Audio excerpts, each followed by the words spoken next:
하나님의 말씀 함께 보겠습니다. 아가서 2장 1절에서 7절입니다. 구약성경 아가서 2장 1절에서 7절까지 봅니다. 나는 사론에 수선하여 골짜기에 백합화로다. 여자들 중에 내 사랑은 가시나무 가운데 백합화 같도다. 남자들 중에 나의 사랑하는 자는 숲을 가운데 사과나무 같구나. 내가 그 그늘에 앉아서 심히 기뻐하였고 그 열매는 내 입에 달았도다. 그가 나를 인도하여 잔치집에 들어갔으니 그 사랑은 내 위에 깃발이로구나. 너희는 건포도로 내 힘을 돕고 사과로 나를 시원하게 하라. 내가 사랑함으로 병이 생겼음이라. 그가 왼팔로 내 머리를 고이고 오른팔로 나를 안는구나. 예루살렘 딸들아, 내가 노루와 들사슴을 두고 너에게 부탁한다. 내 사랑이 원하기 전에는 흔들지 말고 깨우지 말지니라. 아멘. 아멘. 찬양대의 찬양으로 하나님께 영광을 돌리고 함께 화답하면서 은혜 나눕니다.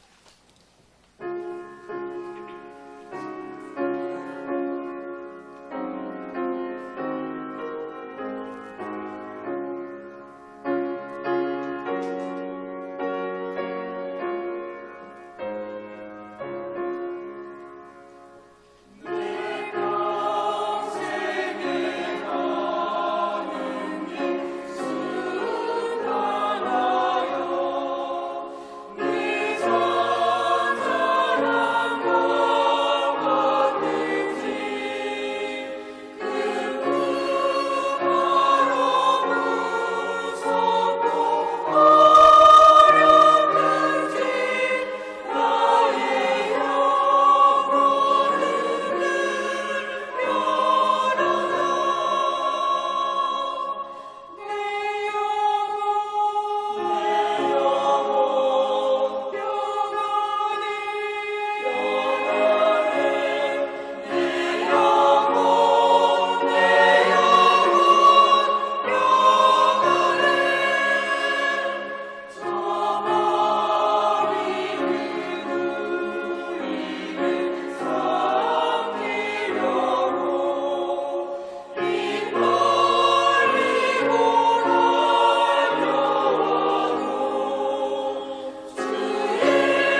사랑의 노래 이런 제목으로 은혜 나눕니다.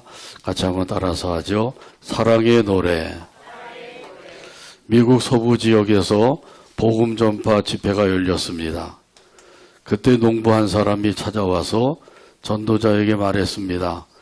저는 구원받기 위해서 지금까지 12년 동안 기도를 했습니다. 그런데도 아직까지 구원의 확신이 없습니다.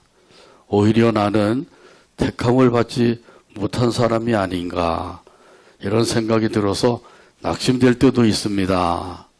그래서 그 전도자는 성경을 펴서 읽어보라고 했습니다. 그 성경 말씀이 요한일서 5장 13절이에요. 내가 하나님의 아들의 이름을 믿는 너희에게 이것을 쓰는 것은 너희로 하여금 너희에게 영생이 있음을 알게 하려 함이라. 할렐루야. 이 말씀을 읽은 후에 그 자리에 함께 무릎을 꿇고 기도했습니다. 하나님의 아들 예수님을 믿는 우리에게 영생을 주시니 감사합니다. 이 말씀 위에 굳게 서게 하여 주시옵소서. 이렇게 기도하고 났을 때 그 농부가 이렇게 말을 했습니다. 저는 이제 구원을 받았다고 하는 사실을 확신합니다. 그러면서 아주 환하게 웃었다고 합니다. 우리가 구원받고 영생을 얻게 된 것은 오직 하나님의 은혜요, 하나님의 사랑인 줄로 믿습니다. 독생성자 예수님을 아낌없이 보내주신 하나님의 사랑입니다. 하나님이 세상을 이처럼 사랑하사 독생자를 주셨으니 이 말씀대로 전적인 하나님의 사랑이에요. 이 사랑을 받은 사람들은 그 사랑에 감격하여서 사랑의 노래를 부르며 살게 됩니다. 오늘 본문에 보게 되면 이 술람미 여인이 솔로몬 왕의 사랑을 받았어요. 그 사랑을 받은 여인이 사랑의 노래를 부르고 있는 것이에요. 먼저 솔로몬 왕이 술람미 여인에게 사랑을 고백했습니다. 내 사랑아 너는 어여쁘고 어여쁘도다. 내 사랑아 너는 어여쁘고 어여쁘도다. 이렇게 사랑을 고백할 때 그때 그 사랑을 받은 술람미 여인이 그 사랑에 대해서 부끄러워하기도 하고 황송한 마음을 가지고 화답을 했어요. 오늘 본문 1절에서 말씀합니다. 나는 사론에 수선하여 골짜기에 백합하로다. 아멘. 여기 사론에 수선하나 골짜기에 백합하는 이스라엘 나라 어디에서나 흔하게 볼 수 있는 꽃이에요. 자, 그러니까 나는 흔한 꽃과 같이 보잘것없는 여인입니다. 이렇게 화답을 하게 된 것이죠. 실제로 술람미 여인은 미모가 뛰어나지 못했어요. 그리고 그 얼굴은 햇볕에 거슬려서 까맣게 탔습니다. 햇볕이 쨍쨍 내려 쪼이는 포도밭에서 일을 하다가 보니까 그 햇볕에 의해서 얼굴이 까맣게 탈 수밖에 없었던 것이죠. 그래서 술람미 여인도 자기 자신을 가리켜서 게달의 장막 같다고 고백을 했어요. 여기 게달이라고 하는 사람은 그 아브라함의 그 서자 이스마엘이죠. 하갈이라는 여종을 통해서 나온 이스마엘의 둘째 아들이에요. 첫째 아들은 느바요시고 둘째가 게달이라고 하는 사람이거든요. 근데 이 게달이라고 하는 사람은 그 유목 생활을 했습니다. 여기저기 돌아다니면서 소떼와 양떼를 기르는 그런 일을 한 거예요. 그래서 빈들에서 장막을 치고 살았습니다.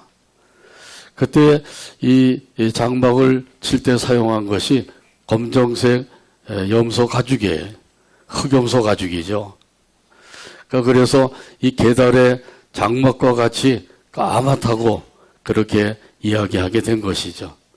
그럼에도 불구하고 사랑을 하니까 어여쁘도다. 이렇게 솔로몬 왕이 술람미 여인에게 사랑을 고백하게 된 것이죠.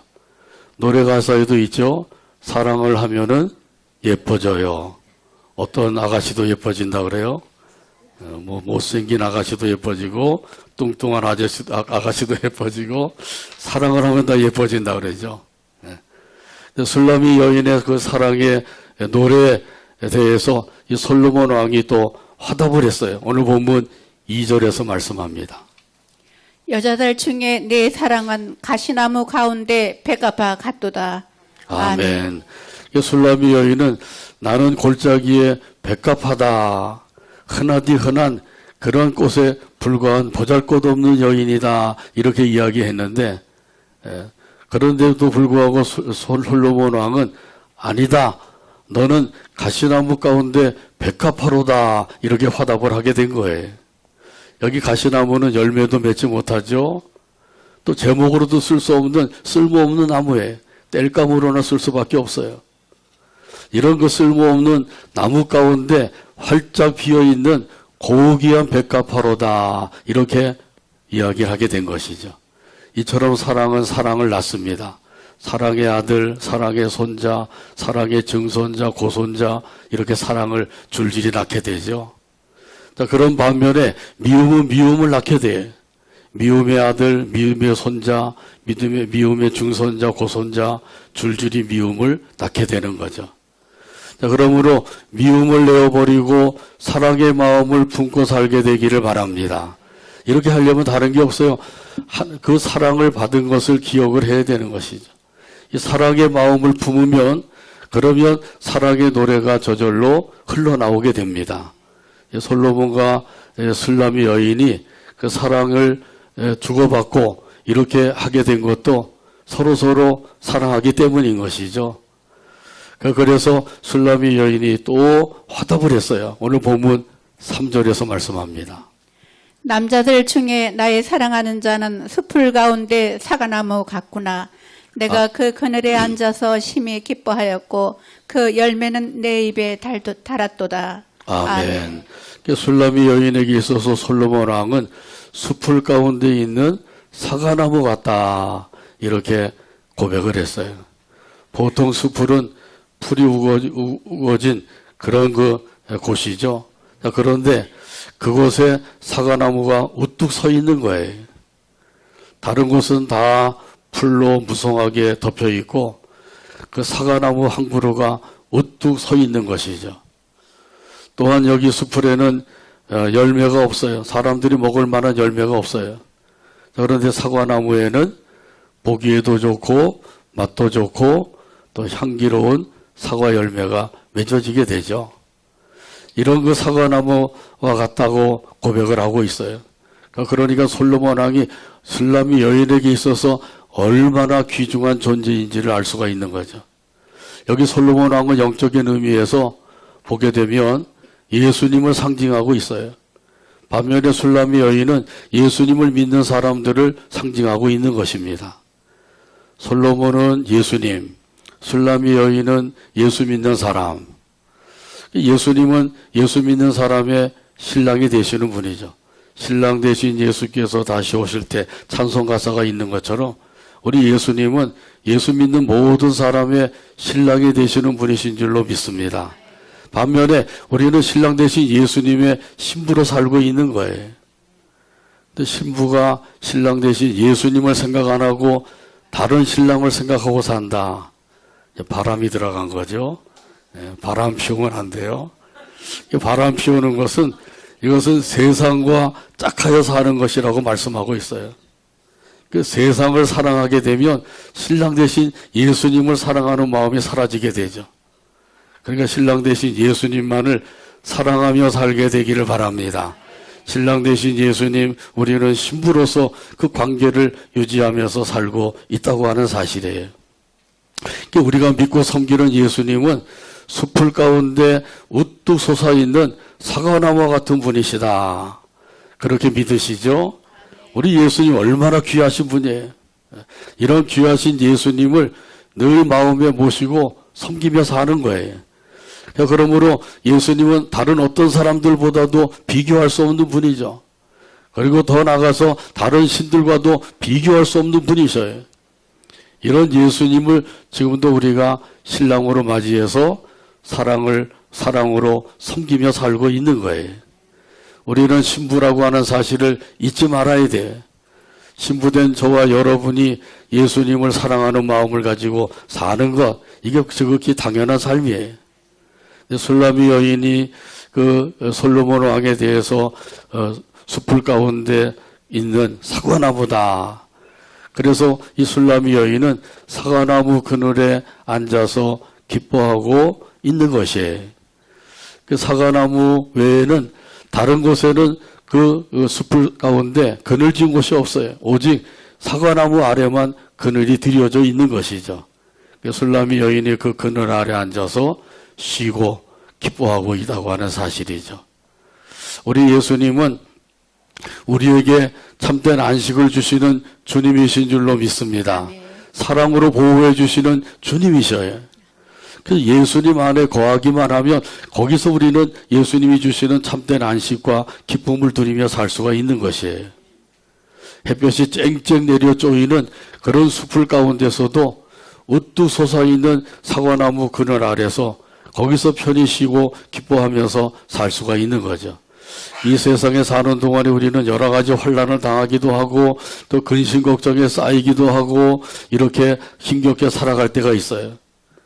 그때에도 중요한 것은 우리에게 참된 안식과 기쁨을 주시는 분은 오직 예수님이라고 하는 사실을 믿고 예수님께 피하게 되면 되는 것이죠. 그럼 거기서 참된 안식과 기쁨을 얻을 수가 있어요. 마태복음 11장 28절에서도 이런 의미에서 말씀하십니다. 수고하고 무거운 짐진 자들아 다 내게로 오라. 내가 너희를 쉬게 하리라. 아멘. 한번 따라서 할까요? 수고하고 무거운 짐진 자들아 수고하고 무거운 짐진 자들아 다 내게로 오라. 다 내게로 오라. 내가 너희를 쉬게 하리라. 내가 너희를 쉬게 하리라. 아멘. 여기에 가면은 안식을 얻을 수가 있을까? 또 저기에 가면 안식을 얻을 수가 있을까? 돈을 많이 벌면 안식을 누리며 살 수가 있을까? 또 내가 원하는 것을 열심히 해서 그것을 이루면 안식을 누릴 수가 있을까? 이 세상에서 명예, 권세 이런 것으로 안식을 누릴 수가 있을까? 여러 가지로 찾아다니지만은 그것으로는 결국은 안식을 얻을 수가 없는 거예요. 우리에게 참된 안식을 얻을 수 있는 것은 예수님 안에서 가능하다고 하는 사실이죠. 사과나무 그늘이 바로 예수님의 그늘 아래 거하여 사는 거예요. 그러므로 우리는 계속해서 예수님을 만나고 예수님께 피해야 돼요. 이 세상으로 피해가면은 거기서는 안식을 얻을 수가 없어요. 피하면 피할수록 오히려 더 큰 두려움과 근심 걱정에 쌓일 수밖에 없는 것이죠. 그래서 하나님께서는 우리를 하여금 예수님을 생각하고 예수님을 바라보고 예수님을 의지하며 살기를 원하시고 계셔요. 이렇게 우리 예수님을 또 안식초로 삼고 사는 사람들, 이런 사람들에게 우리 예수님께서는 참된 안식을 주셔서 그 가운데서 살게 하시는 거죠. 그리고 거기서 달고 맛있는 사과도 먹으면서 살게 해주셔요.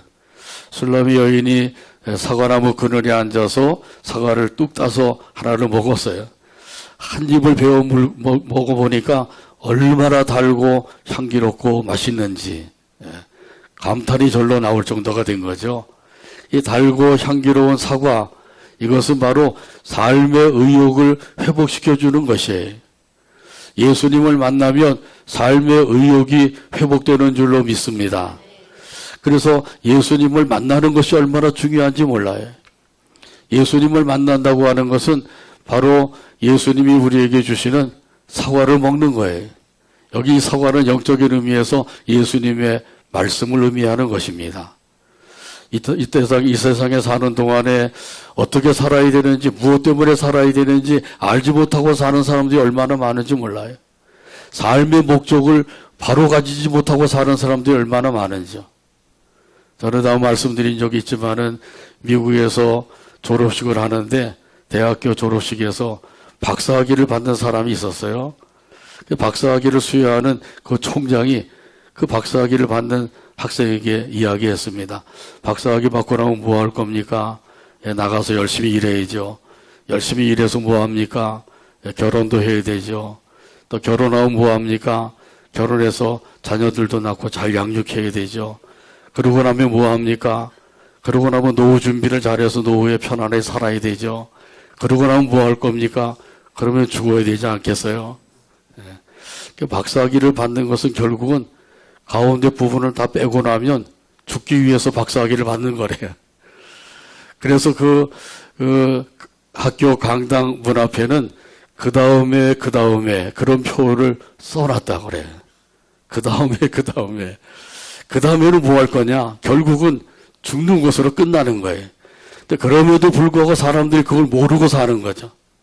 당장 내 눈앞에 있는 거, 그걸 성취하면은 뭔가를 이루는 것 같고 성공한 것 같이 여기는데 그 성공을 한다고 생각을 할지라도 그게 진정한 성공이 되지 못한다고 하는 거죠. 그 다음, 그걸 또 생각을 해야 되는데 사람들이 그 다음을 생각하지 못하고 사는 거예요. 죽은 후에는 어떻게 되겠어요? 죽음으로 모든 것이 다 끝나나요? 끝나는 것이 아니죠. 죽음 후에는 영원한 세상이 펼쳐져 있는 줄로 믿습니다. 이것은 예수 안 믿는 사람들도 알고 있는 사실이에요. 그래서 우리 조상들도 뭐라 그래요? 이승이 있고 저승이 있다고 그러죠. 이승과 저승이 있다고 얘기했어요.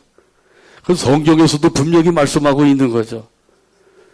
이 세상이 있고 천국이 있고 지옥이 있다. 영원한 세계에는 두 곳이 있는 거예요. 천국 아니면 지옥에. 천국에 가려면 어떻게 해야 돼요? 천국에 가려면 예수님을 믿어야 되는 거죠. 그래서 예수님을 믿으라고 그렇게 목이 터져라고 외치는 거예요. 예수 안 믿으면 지옥에 들어가니까 예수 믿으세요, 예수 믿으세요. 그렇게 외치는 거죠. 예수 믿는 사람들은 왜 이렇게 시끄럽게 떠들고 요란을 피우는지 모르겠다. 예수 안 믿는 사람들은 또 그러잖아요. 이것도 모르고 그냥 그렇게 얘기하는 거예요. 뭔가를 굉장히 알고 사는 것 같은데 사실은 진짜 알아야 될 것을 모르고 사는 거죠. 그 어떤 사람은 이 세상에 사는데 먹기 위해서 사는 사람이 있대요. 그래서 맛집을 돌아다니면서 맛있는 음식을 부지런히 먹고 살아요. 이런 사람들은 소와 돼지처럼 사는 삶이죠.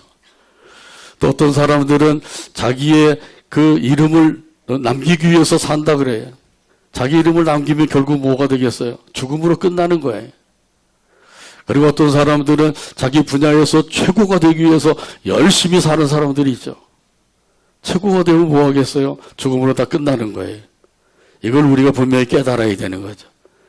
자, 그것은 참된 목적이 되지 않는다고 하는 사실이에요. 그러면 어떤 것이 삶의 참된 목적이 될까요? 참된 목적은 하나님의 영광을 위해서 사는 것인 줄로 믿습니다. 그래서 고린도전서 10장 31절에서 말씀하셔요. 그런즉 너희가 먹든지 마시든지 무엇을 하든지 다 하나님의 영광을 위하여 하라. 아멘. 무엇을 위하여 살라고요? 하나님의 영광을 위해서. 지금까지 그렇게 살아오셨죠? 앞으로도 그렇게 살게 되기를 바랍니다.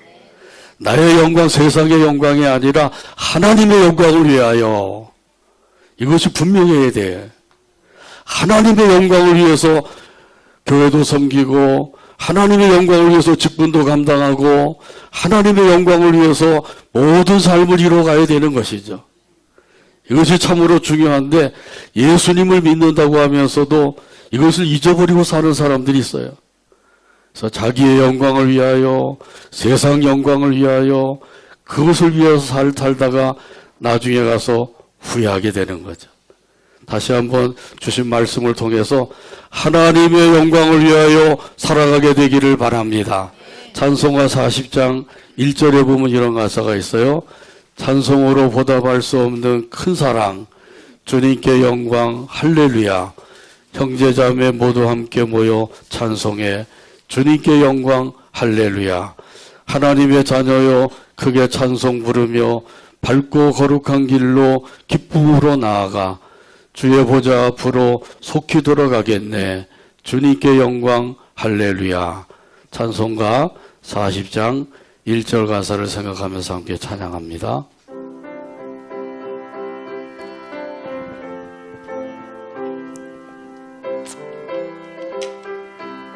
찬송으로 보답할 수 없는 큰 사랑, 찬송으로 보답할 수 없는 큰 주님께 영광 사랑, 할렐루야. 주님께 영광 할렐루야. 형제자매 모두 함께 모여 찬송해. 자매 모두 함께 모여 찬송해. 주님께 영광 할렐루야. 주님께 영광 할렐루야. 하나님의 자녀여 크게 찬송 부르며 하나님의 자녀여 크게 찬송 밝고 부르며 거룩한 길로 기쁨으로 밝고 나아가 거룩한 길로 길로 기쁨으로 주의 보좌 앞으로 속히 주의 들어가겠네. 보좌 앞으로 속히 들어가겠네. 주님께 영광 할렐루야. 주님께 영광 할렐루야. 아멘. 방금 부른 찬송 가운데 보면 주님께 영광 할렐루야가 3번이나 나오죠. 주님께 영광을 돌리는 그 까닭이 무엇이라고요? 그것은 큰 사랑을 받았기 때문인 거죠. 찬송으로 보답할 수 없는 큰 사랑, 주님께 영광 할렐루야. 우리 하나님께로부터 저와 여러분이 큰 사랑을 받은 줄로 믿습니다. 그 사랑을 받은 사람들이 주님께 영광 할렐루야를 부르면서 사는 것이죠. 그것이 바로 사랑의 노래예요. 그래서 찬송으로 보답할 수 없는 큰 사랑, 이 사랑의 노래를 부르는 거죠. 그 크신 하나님의 사랑 말로 다 형용 못하네. 이것도 사랑의 노래죠. 또 내 구주 예수를 더욱 사랑 더욱 사랑. 또 이전보다 더욱 더 사랑합니다. 이 사랑의 노래를 부르는 거예요. 그 술라미 여인도 그 솔로몬의 사랑을 받고 나서 그 사랑에 감격해서 사랑의 노래를 부르고 있는 것이죠. 저와 여러분도 하나님으로부터 큰 사랑을 받아서 그 사랑에 감격한 마음을 가지고 사랑의 노래를 부르며 살고 있는 거예요. 예배 시간에만 사랑의 노래를 부르지 말고 집에서도 부르고 또 삶 속에서 항상 흥얼흥얼 우리 사랑의 노래를 부르며 살아가는 저와 여러분 되기를 주님의 이름으로 축복합니다. 오늘 본문 4절에서도 이런 의미에서 말씀하십니다. 그가 나를 인도하여 잔치집에 들어갔으니 그 사랑은 내 위에 깃발이로구나. 아멘. 그가 나를 인도하여 잔치집으로 들어갔다. 솔로몬 왕이 술라미 여인을 데리고 잔치집으로 들어갔다고 하는 말이죠. 이 잔치집은 어떤 곳이에요? 푸짐한 음식과 포도주가 있고 노래와 춤과 기쁨이 그 웃음꽃이 피어나는 그런 곳이 바로 잔치집인 거죠. 다시 한마디로 말하면 기쁨이 충만한 곳이에요.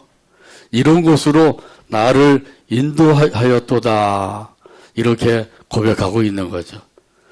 술라미 여인을 향한 이 솔로몬의 사랑이 더욱더 충만하다고 하는 사실을 노래하고 있는 거예요. 그래서 이렇게 노래하고 있죠. 그 사랑은 내 위에 깃발이로구나. 한번 따라서 하죠. 그 사랑은 내 위에 깃발이로구나. 아멘. 여기 깃발이라고 하는 것은 군대에서는 그 군인들을 결집을 시키고 사기를 높이는 역할을 하는 것이에요. 깃발을 높이 들고 앞장서서 가게 되면 그 깃발을 바라보고 군인들이 그 뒤를 따라서 가게 되는 거죠. 이처럼 그 술라미 여인에게 있어서는 솔로몬 왕이 사랑의 깃발이라고 하는 사실을 노래하고 있는 거예요. 이처럼 우리 솔로몬이 술라미 여인에게 있어서 사랑의 깃발이 되는 것처럼 우리 예수님이 바로 저와 여러분의 사랑의 깃발이 되는 줄로 믿습니다. 그래서 우리 예수님의 깃발을 바라보면 거기서 사랑을 느낄 수가 있는 거예요. 어떤 사랑을 느낄 수가 있어요? 변함이 없는 사랑을 느낄 수가 있는 거죠. 그래서 그 사랑의 깃발을 바라보면서 예수님께서 지금도 나를 변함없이 사랑해주고 계시는구나. 이렇게 깨달을 수가 있는 거예요. 사랑의 깃발을 바라보는 사람은 그렇게 깨닫게 되죠. 근데 사랑의 깃발을 바라보지 아니하고 이 세상의 깃발을 바라보고 살면 거기서는 그 사랑을 느낄 수가 없는 거예요. 그러니까 항상 우리 예수님의 사랑의 깃발이라고 하는 사실을 생각하면서 사랑의 깃발 대신 예수님을 바라보며 살아가게 되기를 바랍니다. 그러면 거기서 예수님의 사랑을 다시 한번 확인할 수가 있는 거예요. 술라미 여인도 마찬가지예요. 그 솔로몬의 깃발을 바라보면서 거기서 솔로몬의 사랑을 다시 한번 확인할 수가 있는 거죠. 그 사랑을 깊이 느끼어서 사랑의 노래를 부르게 된 것이에요. 하나님께서 지금도 저와 여러분을 변함없이 사랑해주고 계신다고 하는 사실을 꼭 믿으시기를 바랍니다. 이런 사실은 요한일서 4장 9절에서 10절 말씀 가운데도 있습니다. 하나님의 사랑이 우리에게 이렇게 나타난 바 되었으니 하나님이 자기의 독생자를 세상에 보내심은 그로 말미암아 우리를 살리려 하심이라. 사랑은 여기 있으니 우리가 하나님을 사랑한 것이 아니요 하나님이 우리를 사랑하사 우리 죄를 속하기 위하여 화목제물로 그 아들을 보내셨음이라. 아멘. 하나님의 사랑이 우리에게 어떻게 나타났다고요? 자기의 독생자를 세상에 보내주심으로 나타내신 거예요. 왜 보내셨어요? 우리를 살려주시기 위해서 보내주신 것이죠. 허물과 죄로 죽었던 너희를 살리셨도다. 이 말씀대로 허물과 죽은 우리를 살려주시기 위해서 독생성자 예수님을 이 세상에 보내신 줄로 믿습니다. 그래서 우리가 예수님을 바라보면 거기서 하나님의 사랑을 다시 한번 깊이 깨달을 수가 있는 거예요. 자, 그러므로 항상 우리는 예수님을 바라보며 살아야 될 줄로 믿습니다. 사람을 보고 세상을 바라보면 어떻게 돼요? 만족함이 없다 그러죠. 만족함이 없이 사는 사람들 왜 그러냐? 사람을 보고 세상을 바라보고 살기 때문에요. 그래서 사람을 보고 세상을 바라보지 말라는 거죠. 누굴 바라봐야 된다고요? 예수님을 바라봐야 돼요. 예수님을 바라보고 예수님의 십자가를 바라보게 되기를 바랍니다. 바라볼 것을 제대로 바라봐야 돼요. 그래야만 우리가 거기서 하나님의 큰 사랑을 다시 한번 깨닫고 느낄 수가 있는 것이죠. 그래서 하나님을 더욱더 사랑합니다, 사랑합니다 고백하며 살 수가 있어요. 술람의 여인도 솔로몬을 얼마나 사랑했는지 그 사랑하는 마음이 너무너무 크다 보니까 병이 날 정도가 되었어요. 오늘 본문 5절에서 말씀합니다. 너희는 건포도로 내 힘을 돕고 사과로 나를 시원하게 하라. 내가 사랑함으로 병이 생겼음이라. 아멘. 이게 마음의 병으로 인하여서 기력이 약해졌다고 하는 것이죠. 그래서 건포도와 사과로 새 힘을 얻게 하라. 이렇게 간절히 외치고 있는 거예요. 이 건포도와 사과, 이것은 영적인 의미로 보면 무엇일까요? 이것은 하나님의 말씀이에요.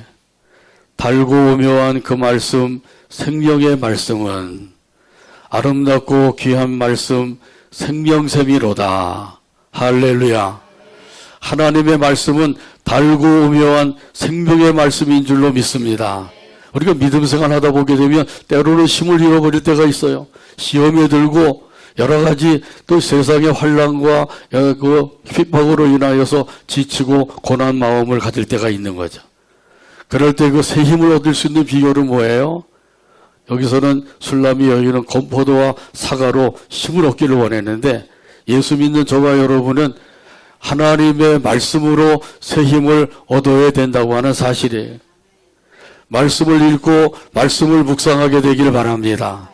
주야로 묵상하며 살게 되기를 바랍니다. 이런 사람이 복 있는 사람이라고 그랬어요. 근데 하나님의 말씀을 듣지도 않고 하나님의 말씀을 읽지도 않고 묵상하지도 않고 이러고 살게 되면 새 힘을 얻을 수가 없어요.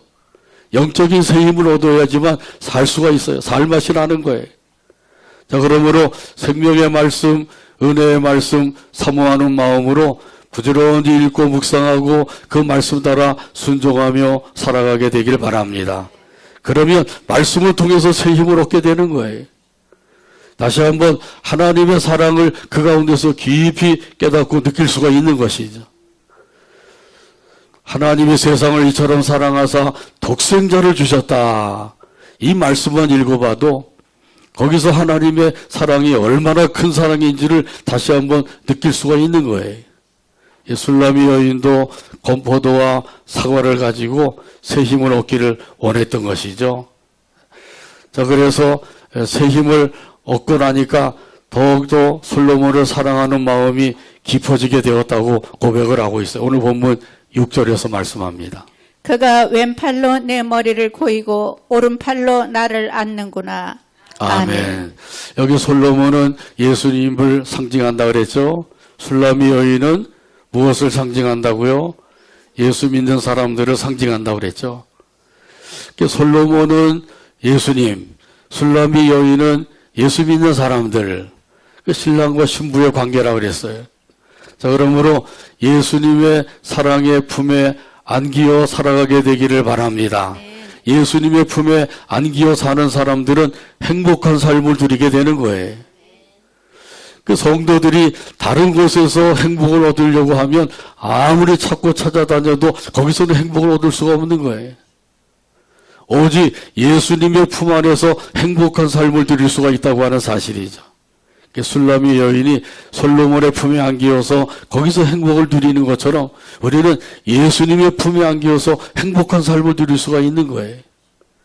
다른 것으로 인하여서 행복을 찾으려고 그러지 말고 예수님의 품에 안기어서 행복을 누리며 살아가는 저와 여러분의 삶이 되기를 주님의 이름으로 축복합니다. 아멘. 그러면 예수님의 품에 안기려면 어떻게 해야 돼요?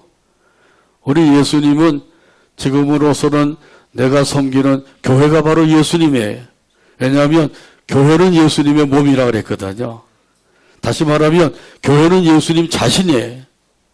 예수님 자신이 바로 교회이기 때문에 예수님 품에 안긴다고 하는 것은 교회 안에서 하나님을 믿음으로 섬기는 거예요. 믿음으로 섬긴다고 하는 것은 무엇인가요? 믿음으로 섬긴다고 하는 것은 예수님의 뜻을 따라서 섬기는 것을 가리켜요. 내 뜻대로 섬기는 게 아니에요. 내 마음대로 섬기는 것도 아니고 내 감정을 따라 섬기는 것도 아니고 오직 예수님의 뜻을 따라 섬기는 거예요. 그것이 바로 순종하는 마음으로 섬기는 것입니다. 불순종의 삶을 살지 말고 순종의 삶을 살아가는 저와 여러분 되기를 주님의 이름으로 축복합니다. 그래서 우리가 예수님 품에 안기게 되면 거기서 참된 안식을 누리고 기쁨도 얻게 되고 행복한 삶을 누리게 되는 거예요. 예수님 안에서 이것을 찾아야 돼요. 예수님 밖에서는 절대로 찾고 찾아도 아무리 찾아도 찾을 수가 없어요. 누릴 수가 없는 거예요. 많은 사람들이 예수님 밖에서 찾으려고 하다 보니까 실패하고 마는 거죠. 그리고 안 되는구나 포기하고 마는 거예요. 진짜 알아야 될 것을 알아야 되죠.